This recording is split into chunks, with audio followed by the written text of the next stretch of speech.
খুব ভালো করে বুঝতে পারবেন। তো কোন কোন গ্রহ এর সঙ্গে সংযুক্ত থাকলে আপনি লংজিভিটিতে আপনি বাঁচতে পারবেন, আপনার লং এজ হবে, সেটি আমি আপনাকে আজকে বলতে চলেছি। প্রথমত হচ্ছে বৃহস্পতি।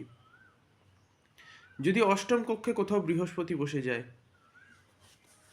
তাহলে আপনার লং আয়ু হবে। লং আয়ু মানে কত বছর আয়ু হবে? 80+। এটাকে 40 ভাববেন না, 80+। ঠিক আছে, যদি বৃহস্পতি বসে। আচ্ছা, দ্বিতীয় হচ্ছে শনি।